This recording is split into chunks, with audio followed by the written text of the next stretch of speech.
नमस्कार सर. नमस्कार. तुमचं गाव आणि नाव सांगा. माझं नाव दादा भवानंद गुंजाळ, वडगाव, सावताल, तालुका पारनेर, जिल्हा अहिल्यानगर. जिल्हा अहिल्यानगर. आपण हा किती एकर प्लॉट आहे सगळा? हा 1 एकर प्लॉट आहे. 1 एकरचा. 1 एकर प्लॉट साठी आपण किती गोण्या दाणेदार कोंबडी खत वापरलं होतं? 1 एकर साठी मी 10 बॅगा कोंबड खत वापरलं. आणि ड्रम बायो बुस्टर काय म्हणतात, black booster black booster 2 litre आणि ते लिक्विडचे 2 ड्रम. 2 ड्रम अशा पद्धतीमध्ये तुम्ही अशा पद्धतीने वापरले. तर तुम्ही कांद्याची परिस्थिती बघू शकता. आता ही बघा तुम्ही जवळपास हा कांदा किती महिन्याचा कांदा आहे? 2 महिन्याचा कांदा झालाय आता. 1 2 3 4 5 6 7 8 9 पेऱ्यावरती कांदा आहे. पूर्ण प्लॉटने काळोखी पकडलेली आहे चांगल्या पद्धतीमध्ये.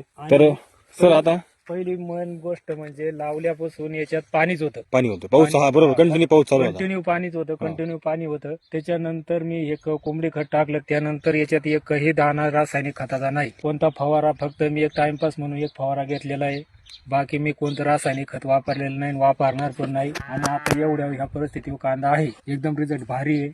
वापरायला टेन्शन नाही, अडचण नाही, काही नाही, ओके एकदम. बरं, तुम्ही आता हे तर त्यांनी बघा म्हणजे टोटल आता मध्ये बघा 2 महिन्यापासून पाऊस चालू होता पूर्ण, म्हणजे जवळपास 15 दिवस सलग पाऊस चालू होता. त्यावेळेस त्यांनी वापरून आता तुम्ही कांदा बघू शकता. म्हणजे या कांद्यामध्ये अक्षरशः पाणीच होतं टोटल पाणी. म्हणजे जेव्हापास लावला ना, 8 तारखेला लावला ना, तर त्या दिवसापासून पूर्ण सारे भरूनच होते. लोकांचे कांदे गेले, म्हणजे काही उपळले कांदे, उपळले नाही, सब पूर्ण पगळून गेले. हा. आपला कांदा पगाळला नाही, काय नाही. मी त्याच्यात आता कोणतं रासायनिक खत, युरिया फिर्या काहीच मारलेलं नाही. कुठलं फक्त रासायनिक खत एक नाही फवारा झालाय. माझ्या बरोबर ज्यांनी रासायनिक खत टाकले त्यांचे 3 फवारे झाले. म्हणजे इम्युनिटी पॉवर चांगली वाढते. हा, इम्युनिटी पॉवर म्हणजे कांद्याला काळुखी चांगली आहे, कोणतं टेन्शन नाही आणि रिझल्ट एकदम ओके. बघा शेतकरी मित्रांनो, तुम्ही अशा पद्धतीमध्ये प्लॉट आणू शकता रासायनिक खत न वापरता.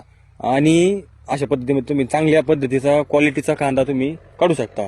तर सर, आता हा तुम्ही जो कांदा हे केलंय रासायनिक खत वापरले नाही, आता तुम्ही याच्या पाठीमागे रासायनिक खत वापरत होते. हो, आता तुम्ही या वर्षीपासून ऑर्गॅनिक वापरायला लागले. दाणेदार कोंबडी खत, मी शिवण गेल्या नाही वर्षी सुद्धा याच्यात कांदा होता सर, हम्म. रासायनिक खत वापरले होते. माझे कमीत कमी 3 फवारे झाले होते. 3 फवारे झाले तरी होते. कांद्याला करपा काय हटला नाही.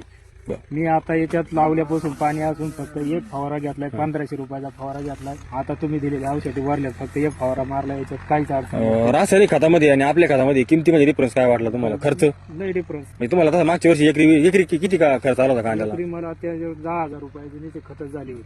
10,000 नुसती खतं झाली होती. 10,000ची खत झाली. फवारा बिवारा म्हणजे ते मला बरंच लई लांब गेलं. पण आता याच्यात त्या खतांचा रिझल्ट एकदम ओके, ओके. काहीच अडचण नाही. तुम्ही संतुष्ट आहात?